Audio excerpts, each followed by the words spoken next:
Imo Week, le podcast. Spécial MIPIM 2021, les 7 et 8 septembre, Palais des Festivals de Cannes. Nous sommes avec Cédric Borel, bonjour. Bonjour. Nous allons parler du booster du réemploi. Est-ce que vous pouvez, dans un premier temps, nous repréciser le concept? C'est quoi le booster du réemploi? Le booster du réemploi, c'est une coalition de maîtres d'ouvrage qui sont dans une opération collective dans laquelle on va tous ensemble se mettre à prescrire des matériaux de réemploi.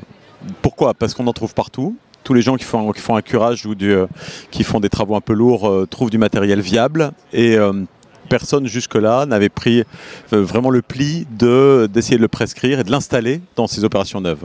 Donc il fallait rééquilibrer en fait l'offre et la demande, et tout ça pour un bénéfice carbone et voire un début de bénéfice économique d'après ce qu'on mesure. C'est parti de là en fait. Ce qui a motivé la création de ce booster, c'est essentiellement ça. Alors l'étincelle qui est partie de chez Groupama Immobilier mais qui a vite gagné tous les gens qui essayaient de pratiquer, était une étincelle qui était d'abord l'énervement de ne pas réussir à transporter du matériel viable d'un bâtiment A à un bâtiment B chez le même propriétaire.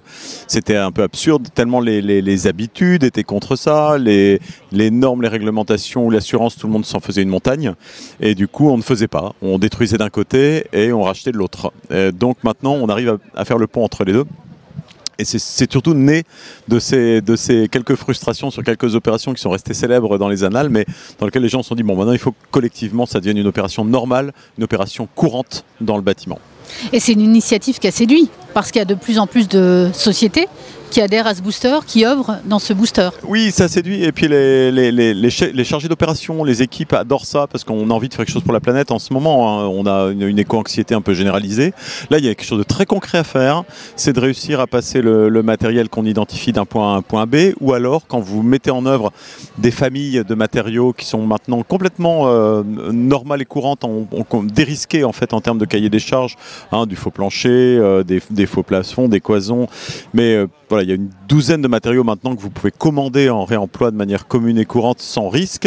Eh bien, ça fait plaisir aux équipes. Ils cherchent, ils grattent, ils essayent de trouver le match sur ce qu'ils demandent. Et parfois, ils composent quand ils ont que 2000 m² alors qu'ils en attendent 5000.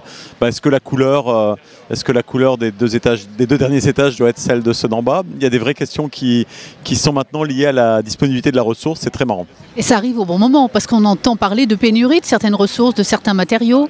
Alors, le placo-plâtre, m'a-t-on dit des choses comme ça? Ça manque, c'est ça? Oui, il y a des pénuries sur le bois, sur des choses comme ça. Donc voilà, on ne matche pas complètement avec tout ce qui est en pénurie, mais on parle bien d'une économie de ressources, in fine. Donc si tout le monde s'y met, on parle bien d'un bâtiment qui va devenir une banque de matériel. Et cette banque de matériel, elle est là pour maintenant et pour les générations futures. Donc ça arrive au bon moment, à double titre, parce que le label bas carbone, qui permet de faire un marché carbone en fait, avec les économies de carbone, est rendu possible depuis la semaine dernière par décret. Donc le bâtiment intègre le marché du crédit carbone et le réemploi. C'est dans la RE 2020, c'est une déclinaison? Non, c'est pas dans la RE 2020, c'est dans le label bas carbone de la DGEC qui permet d'obtenir un crédit d'un côté et de le trader avec quelqu'un qui souhaite acheter ce crédit carbone. Et donc ça, c'est devenu possible depuis la semaine dernière. Donc il y a une vraie économie carbone qui est en train de se fonder. Et est-ce qu'on pourrait évoquer quelques exemples concrets, des réalisations, des choses un petit peu significatives? Écoutez, significatives à 300 mètres ou 400 mètres d'ici, à le Carlton de Nice. Nous sommes à Cannes. Vous êtes de Cannes. Vous avez le Carlton où Vinci a utilisé des sanitaires de réemploi partout. Hein, on l'a vu dans des études de cas aujourd'hui. On a les opérations Gessina dans lesquelles il y a eu une grande famille, beaucoup de familles de matériaux, mais surtout des éléments de grosses œuvres qui ont été dégrafés, qui ont servi à faire des parkings. Voilà. Donc, et là, avec beaucoup d'économies de carbone, qu'est-ce qu'on a vu? On a vu des faux planchers, bien sûr. Alors les faux planchers, c'est vraiment le titre numéro 1. C'est le top de liste pour l'instant, mais l'habitude est en train de se transmettre à d'autres lots. Alors du faux plancher, il y en a qui circulent un peu partout. Il y a même un peu pénurie sur la ressource, justement, mais voilà, tout ça est en train de s'accélérer grandement. Qu'est-ce qu'on a vu encore? Des portes? On a vu des portes, énormément de portes. Ah oui, on a vu passer beaucoup de portes.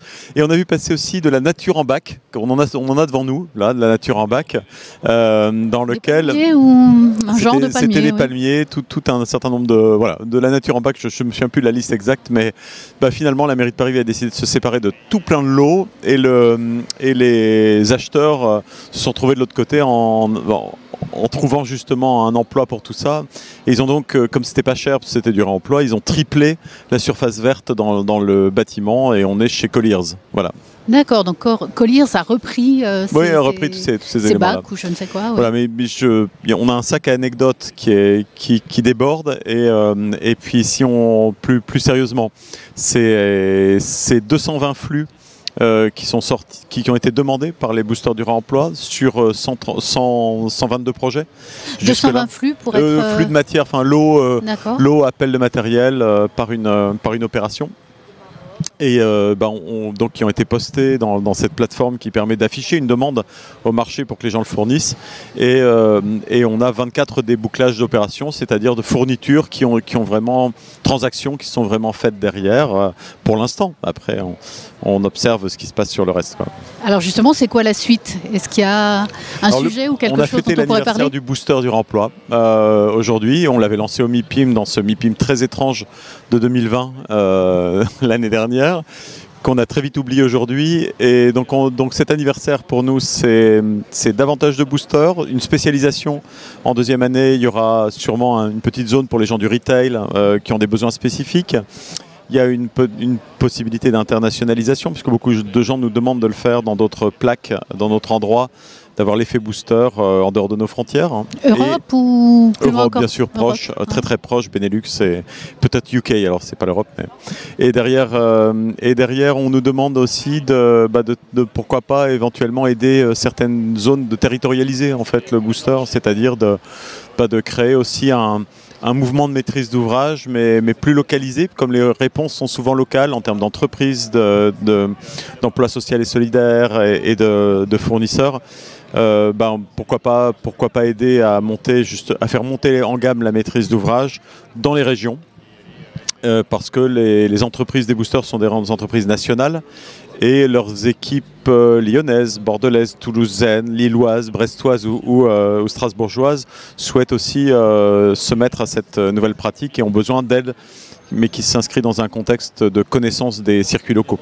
Est-ce que les chambres de commerce, les chambres artisanales et autres, c'est ce genre de support qui peuvent être trouvés en région ou Pour l'instant, on est sur de la demande directe, mais c'est sûr que pour territorialiser, on serait très très bien aidé par les collectivités. Beaucoup, au titre de leur mandat d'aménagement, pensent à justement créer cette dynamique dans certaines opérations spéciales.